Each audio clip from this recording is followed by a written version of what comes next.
Halo, selamat datang di channel Catatan Anime. Kali ini kami akan membahas manhwa terbaru yang berjudul Absolute Necromancer. Manhwa ini mengisahkan di dunia di mana cahaya dan kegelapan terus bertarung, hanya mereka yang memiliki kekuatan luar biasa yang bisa menentukan arah takdir. Dahulu kala para pahlawan cahaya menaklukkan kegelapan, menyegel kekuatan terlarang yang dikenal sebagai nekromansi, sihir terlarang yang mampu memanggil roh dan mengendalikan mayat. Dunia pun kembali damai, atau setidaknya begitulah yang mereka kira. Namun di tengah kehancuran dan pengkhianatan, seorang manusia biasa yang kehilangan segalanya menemukan dirinya dipilih oleh kegelapan. Dengan jiwa yang hancur, dendam yang membara, dan kekuatan necromancer yang bangkit dari dalam tubuhnya. Jika cahaya menolak keadilanku, maka aku akan menuntutnya dari kegelapan. Sejak saat itu lahirlah sosok yang akan mengguncang dunia. Dialah Absolute Necromancer, penguasa kematian, penantang para dewa, dan penulis ulang takdir dunia.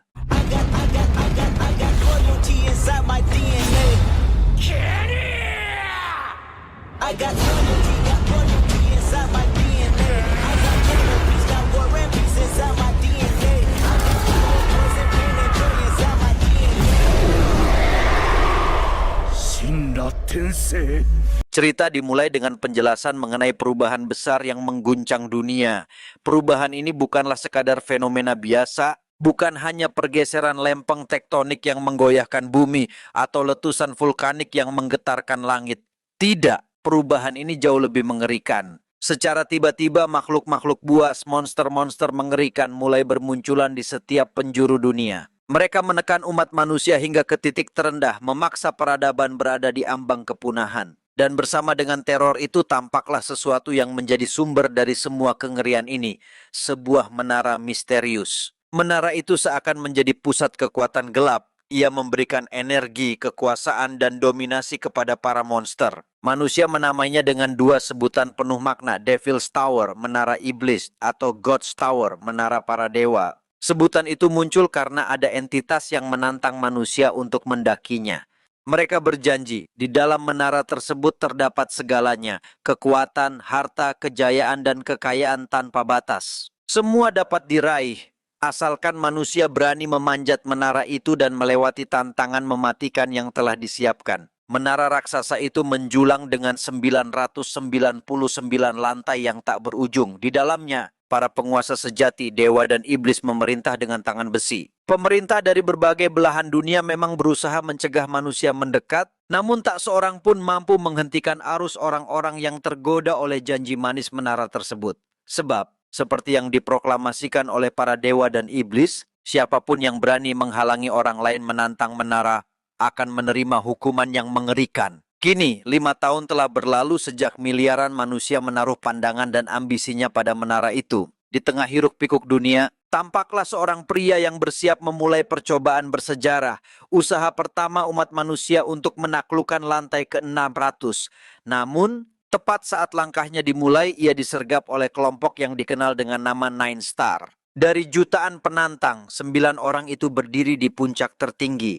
Mereka adalah para penguasa di antara manusia, menggunakan magic dan holy energy yang mereka peroleh dari menara. Kekuatan mereka jauh melampaui siapapun, membuat nama mereka bergema bagaikan bintang di langit. Namun ada satu bintang yang berbeda, satu sosok yang dijuluki Dark Star atau bahkan Death Star.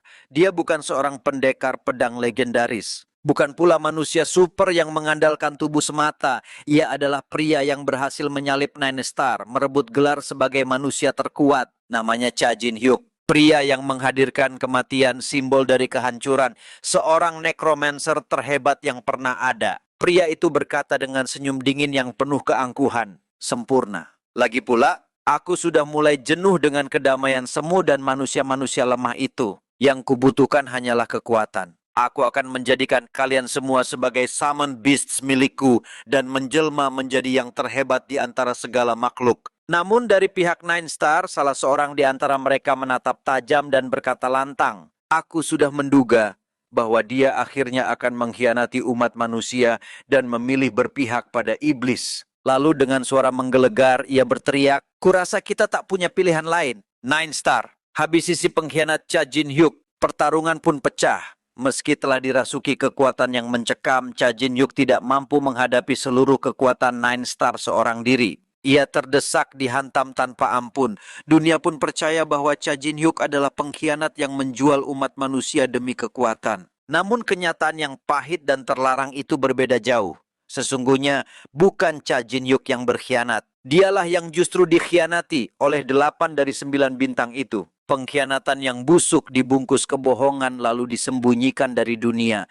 Dan kebenaran itu terkubur selama 10 tahun penuh. Lalu di suatu tempat yang terpencil, di dalam sebuah gubuk tua yang reyot dan berbau, seorang pria terbangun dari tidurnya. Matanya terbuka lebar, penuh dendam yang menyala.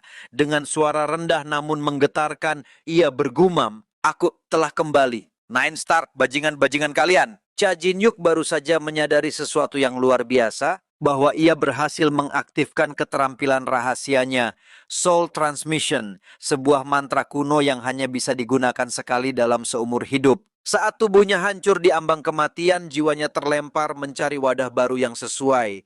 Dan kali ini, ia berhasil menemukan tubuh dengan fisik yang hampir serupa dengan dirinya. Ia pun sadar, dirinya masih berada di tanah kelahirannya, Korea Selatan. Rasa kesal membuncah di dadanya. Ia mengingat jelas bagaimana semua itu terjadi. Padahal ia bisa saja menyelesaikan lantai ke-600 seorang diri tanpa bantuan siapapun.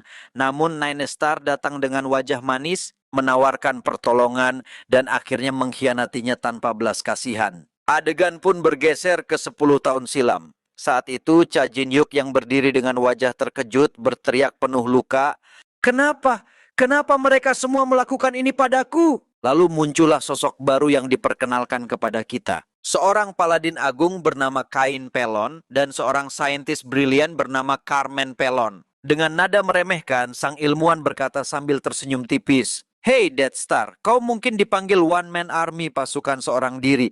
Tapi saat benar-benar sendirian, kau bukanlah apa-apa dibandingkan kami." Terengah-engah Cha Jin-hyuk menjawab dengan suara serak penuh luka, Aku hanya berusaha membantu kalian." Namun sang paladin menatapnya dengan dingin, suaranya tegas bagaikan palu yang menghantam, "Jangan terlalu diambil hati. Bukan berarti aku membencimu secara pribadi. Hanya saja, ya, anggap saja ini seperti menyingkirkan rumput liar yang tumbuh mengganggu." Tiba-tiba Cha Jin-hyuk menatap ke arah lain dengan putus asa. "Choi Gyung-hun!" teriaknya, mengira bahwa sahabat baiknya akan berpihak kepadanya. Dijelaskanlah bahwa sahabat Cha Jin-hyuk yang dikenal dengan julukan Star of Combat, salah satu dari Nine Star yakni Choi Gyung-hun, justru memilih untuk tidak ikut serta dalam penaklukan lantai ke-600 itu. Cha Jin-hyuk terengah, darah terus mengalir dari tubuhnya, lalu ia mendesis dengan suara penuh kebencian, "Cih, jadi kalian sengaja tidak memberitahunya, karena takut dia akan menolongku. Dasar bajingan-bajingan gila." Pandangan matanya mulai kabur, tubuhnya melemah karena kehilangan terlalu banyak darah.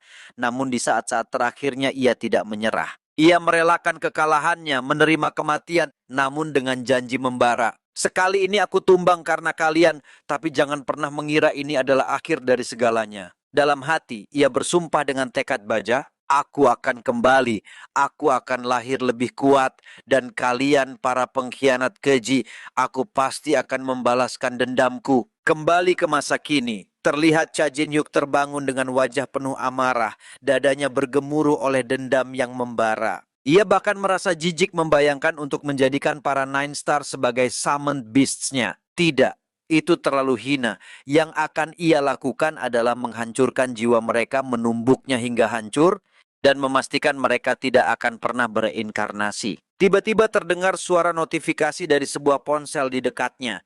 Cha Jin-hyuk menoleh, alisnya berkerut. Sudah begitu lama ia tidak bersentuhan dengan benda itu. Saat menggenggamnya ia sempat terpana.